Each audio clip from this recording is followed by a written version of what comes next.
क्या कर लेगा? अस्थाई स्रोत बन जाता है आमदनी का। और जो धन कमाता है उसको लगता है कि नहीं मैं लगातार करता रहूँगा तो ही आएगा। लेकिन जब पद पा जाता है आदमी सोचता है कि अब क्या है, अब तो फिक्स हो गया, ये हो गया। उसके साथ जन भी आ जाते हैं ना, मशीनरी आ जाती है। पद का मतलब हो गया कि एक मशीनरी भी आपके पास आ गई जिसका कि उपयोग आप अपने नौकर के रूप में करेंगे, आप अपने नौकर के रूप में करेंगे। हाँ, और वे जो कि प्रभावशाली लोग हैं वे आपके नौकर के रूप में करेंगे। प्लस आप अपने पद का दुरुपयोग करके और भी आप अपने शत्रु को साधेंगे, या जिसको शत्रु मानते हैं उसको साधेंगे। तो इसलिए पद पाते ही अहंकार बहुत बढ़ जाता है, धन होते ही अहंकार बढ़ जाता है, मान सम्मान होते ही अहंकार बढ़ जाता है। मतलब कुछ भी विशेष लगे तो अहंकार बढ़ जाता है। ये बहुत आम आदमी की सोच होती है, आम आदमी के जो दिमाग होता है ना उसके हिसाब से होता है। बहुत जो श्रेष्ठ लोग हैं उनका नहीं, वो तो विनम्र हो जाते हैं। वे तो उसको सोचते हैं सेवा भाव से करें, पद मिला तो सेवा भाव से करें, धन मिला तो उसको सेवा में लगाएं। हाँ, शरीर में बल मिला है तो किसी की रक्षा करें, किसी के काम आए। ज्ञान मिला है तो ज्ञान किसी को दें। ये विनम्र लोगों का, ये श्रेष्ठ लोगों का ये स्वभाव होता है। लेकिन इस तरह के लोग जो है दशमलव में इनकी गिनती है। हाँ, सही बात। इन सब के ऐसे लोग बहुत बिरले होते हैं, दशमलव में इनकी गिनती होती है। अधिकतर लोग यही होते हैं कि थोड़ा सा रुपया पाए बैठने लगे, इसका उसका मर्डर कराने की बात करने लगे, इसको देख लेंगे उसको देख लेंगे। किसी चौराहे पे किसी को देखाएंगे। तो उसका जो तुम उदाहरण दे रहे हो तो वो वही उदाहरण है, वो ऐसे क्षुद्र दिमाग का उदाहरण है वह, कि हम जब पाए तो अपने रिश्तों की परवाह नहीं किए, संबंधों की परवाह नहीं किए। जिसने हमारे लिए सब कुछ किया उसकी हम परवाह नहीं किए, और वह तो कामुकता के कारण किसी और के चक्कर में है। तो उसमें काम भी है, अहंकार भी है, मद भी है। भगवान कहते हैं कि अगर एक कुछ आ गया ना, अगर काम आ गया ना तो मद भी आएगा, लोभ भी आएगा, अहंकार भी आएगा, ईर्ष्या भी आएगी, द्वेष भी आएगा, सब आएगा। क्योंकि ये सारे मित्र हैं, ये सब सारे एक साथ आते हैं, जहाँ भी जाते हैं एक साथ जाते हैं। तो जिस भी व्यक्ति को देख लो कि ये झूठ बोल रहा है तो इसका सीधा मतलब है कि ये सिर्फ झूठ ही नहीं बोल रहा है, ये झूठा ही नहीं है। झूठा व्यक्ति अन्यायी भी होगा, अज्ञानी भी होगा, वो क्रोधी भी होगा, लालची भी होगा, हाँ, ईर्ष्या द्वेष वाला भी होगा। यानी सारे ये सब जितने मित्र हैं आपस में ये सब उसके पास होंगे, यानी सारे दुर्गुण एक साथ होंगे। कभी कभी कोई हावी होगा, कभी कोई दुर्गुण हावी होगा। कभी देखोगे झूठ बोल रहा है, कभी देखोगे कहीं क्रोध कर रहा है, कहीं देखोगे कहीं किसी मारपीट कर रहा है, कहीं देखोगे वो चुगली कर रहा है, कहीं देखोगे कि वो ईर्ष्या से वशीभूत है। ये सारे दुर्गुण एक साथ है। बस 1 घंटा में ये, 1 घंटा में वो, 1 घंटा में ये, इसी तरह से उसका समय पार होता है। तो वो महिला उसी टाइप की है। सबसे फर्स्ट नंबर पर काम ही आता है। हाँ, कामात् अभिजायते क्रोधा, क्रोधा स्मृति विभ्रम, स्मृति भ्रंसाद बुद्धिनाशो, बुद्धिनाशात् प्रणश्यति। भगवान कृष्ण ने कहा है काम से ही क्रोध की उत्पत्ति होती है। जो कामना होती है ना, और उसमें ज्यों बाधा पड़ेगी कि क्रोध की उत्पत्ति हो जाएगी। समझ रहे हो? और अगर बाधा नहीं पड़ी तो क्या होगा? तो लोभ की उत्पत्ति हो जाएगी। बाधा पड़ते ही क्रोध और बाधा न पड़ते ही लोभ, ये काम से उत्पन्न होते हैं। और जब क्रोध उत्पन्न हो गया या लोभ उत्पन्न हो गया तो उससे क्या होता है? स्मृति में दोष आ जाता है, स्मृति में भ्रंश आ जाता है। मतलब उसकी याददाश्त सही नहीं रहती है कि उसने क्या क्या किया, क्या क्या नहीं किया। स्मृति दोष आता है, और स्मृति दोष आने से बुद्धि खराब हो जाएगी, और बुद्धि खराब होने से व्यक्ति का पतन हो जाता है।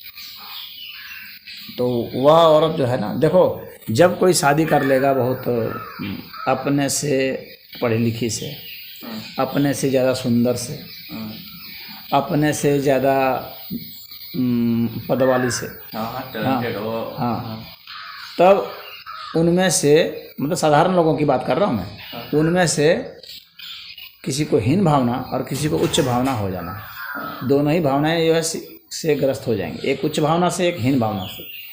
तो उसका जो पति है वो हीन भावना से ग्रस्त हो गया होगा, हाँ, कि मैं चपरासी और वो एसडीएम, वही वाला केस बता रहे थे ना।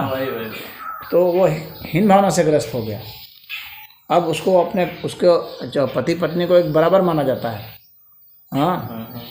तो अब वह जो पत्नी है वह उच्च भावना से ग्रस्त हो गई। उसको लगता है कोई पूछेगा तो उसके तो संगी साथी अब वैसे हो जाएंगे, उसके रैंक के, उसको कहेंगे तुम्हारा पति क्या है, तो चपरासी है, चपरासी, तो उसका वैल्यू नहीं रहेगा। तो कि इससे अच्छा है इसको छोड़ दो, हाँ, ऐसे का संग छोड़ दो और अपने बराबर या अपने से ऊंचे से वो करो। नहीं महाराज जी, तो ये इस तरह से होता है। लेकिन अगर यही पुरुष होता, उदाहरण के लिए, अगर पुरुष होता और पुरुष एसडीएम होता और उसकी पत्नी अगर चपरासी होती तो पुरुष उसको नहीं छोड़ता, पुरुष उसको नहीं छोड़ता, वो रखता बढ़िया से रखता। हाँ, इसको भी गर्व हो। अगर वो उसकी पत्नी नहीं भी कुछ कमा रही होती, घर में भी रहती, तो भी पुरुष उसको नहीं छोड़ता। ये 95% होता है, होगा। हाँ, ये स्त्रियों पर मैं दोष नहीं लगा रहा हूँ, मैं उस बुद्धि को दोष लगा। हाँ, उसके ये लक्षण जो है ना, अगर वो देखा जाए, डेटा देखा जाए, स्टैटिस्टिक्स देखा जाए, तो इस स्टैटिस्टिक्स के आधार पर मतलब बहुत ज़्यादा केस सुनने में ज़्यादा आते हैं। मेरे कहने का यह मतलब, वो हमेशा बदलती हैं, वो उनके पास पैसा आते ही पक्का जो कुछ गड़बड़ कर जाए। हाँ, वो इस तरह का ज़्यादा देखने में आता है। सभी नहीं, सभी औरतें नहीं हैं, लेकिन बहुत औरतें हैं, मतलब उनकी संख्या उसमें प्रतिशत ज़्यादा है। हाँ, 100 से 90। और पुरुषों में भी कुछ लोग हैं छोड़ने वाले, लेकिन बहुत कम है, बहुत कम है, बहुत कम है। क्योंकि पुरुष ने को सोसाइटी में स्वीकार किया है, तो उसको लेके चलता है। बहुत पहले से परंपरा है, उसकी भी एक छवि होती है, उतने उतने परंपरा से उसको साथ निभाने की छवि होती है, वो साथ निभा लेता है। स्त्रियों ने भी साथ निभाया है, लेकिन जब उसकी शिक्षा और संस्कार जब उस आएंगे, जो पश्चिमी सभ्यता है उसके माध्यम से जो शिक्षा मिल रही है इन लोगों को, जो कि आजीविका वाली शिक्षा है, संस्कार वाली शिक्षा नहीं है, तो उससे जो व्यक्ति विकसित होगा, पढ़ेगा लिखेगा, तो वो इस तरह का व्यवहार कर सकता है और करता है। यही देखने में आता है। और शिक्षा तो जो आजीविका वाली शिक्षा है वो तो भाई अंग्रेजी माध्यम से स्कूल में जो पढ़ाया जा रहा है पश्चिमी पद्धति से, उसी से मिल रहा है, तो उसमें वो संस्कार आने हैं। अब इसके डर से बहुत लोग पढ़ाना छोड़ देंगे। तुम्हारी बात जो है ये सही है भी है, क्योंकि इसका भी डेटा आता है, क्योंकि उसका प्रभाव पड़ता है। एक घटना घट गई तो उससे कई पुरुष सीख लेंगे कि ऐसा करने से ऐसा होता है, तो हो सकता है कि नहीं पढ़ाएं बहुत लोग। बहुतों की शादियाँ टूटते हुए मैंने देखी है, बहुत उदाहरण देखे हैं कि दोनों जो हैं, अगर पत्नी भी बहुत पढ़ी लिखी है ऐसे है तो वो छोड़ देती है। ऐसे उदाहरण भी बहुत देखे हैं। पेपर में तो खबर आती है, पत्नी अगर तरक्की कर रही है किसी भी माध्यम से, तो वो पक्का रिश्ते में गड़बड़ी आना ही आना, 90% चांस है। अनपढ़ रहे या घर में हाउस वाइफ रहे तब भी उसे चैन से रहती हैं। अधिकतर मामलों में अगर कुछ खुराफात कर रहे हैं तो फिर गड़बड़ है।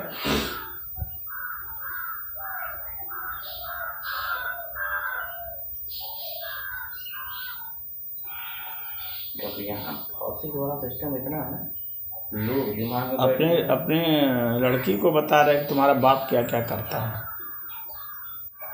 इसको ठगता है, इसको ठगता है, इस तरह की बातें अपने लड़की को बताया। समाचार में दे रहा था उसी के बारे में। हाँ, आज मैंने समाचार में बता रहा था, वो भी राष्ट्रीय समाचार में दे रहा था।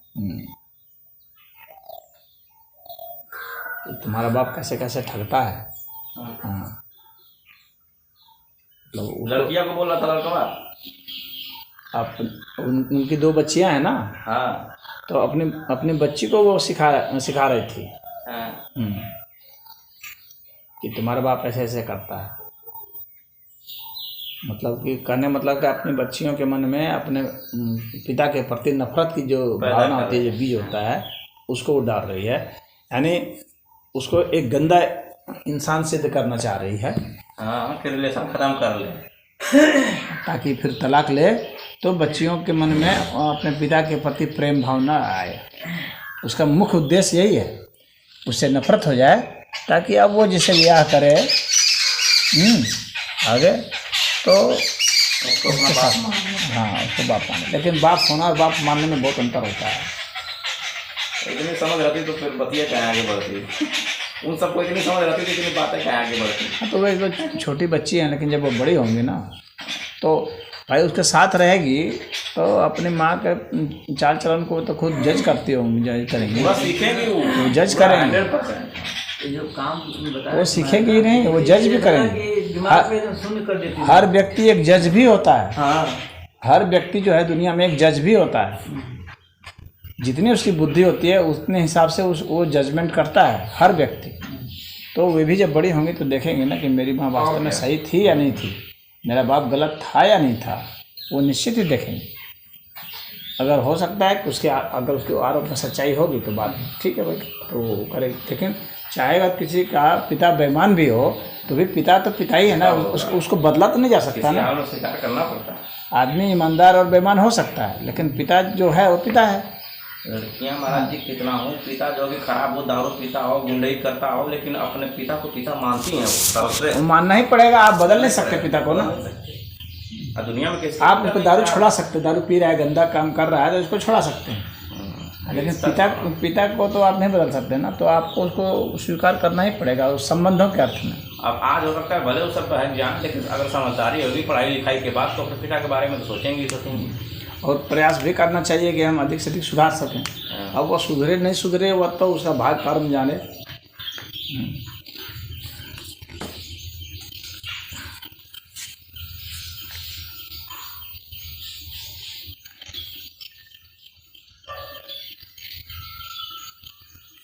अगर वो ठग रहा था तो तुम क्या कर रही थी?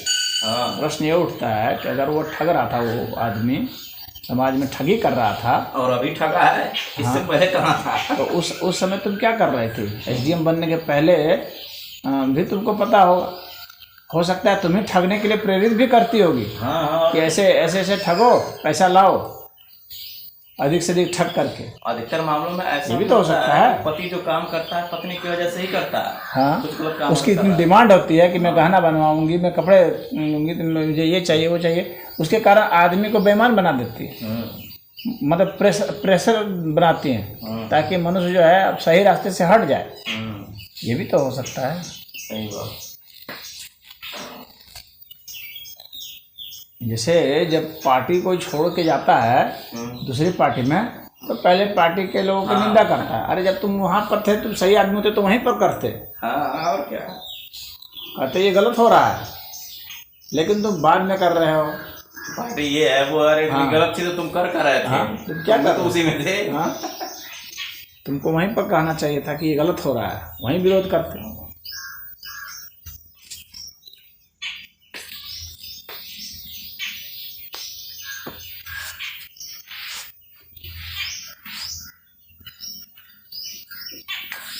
न्याय में देरी भी अन्याय माना जाता है। हाँ, अगर न्याय में जो देरी हो रही है मतलब अन्याय है।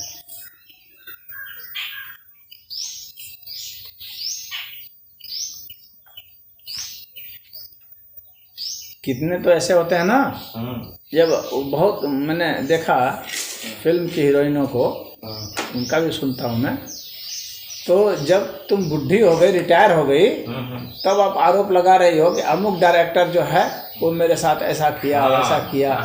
हाँ, अब जब तुम्हारे युग कहीं कोई काम बचा नहीं वहाँ, तो अब तुम सोचिए कि अब तुम मतलब रहा नहीं, तो अब तुम आरोप लगा रहे। उस आरोप का कौन वैल्यू रहेगा? उसने किया समझ में किया था, या तुम जो झूठा आरोप लगा करके एक और अपना प्रोपेगेंडा बना रही हो, सहानुभूति लेना चाह रही हो, हाँ, कि न्यूज़ में बने रहना चाह रही हो। न्यूज़ में ही गाना है। हाँ,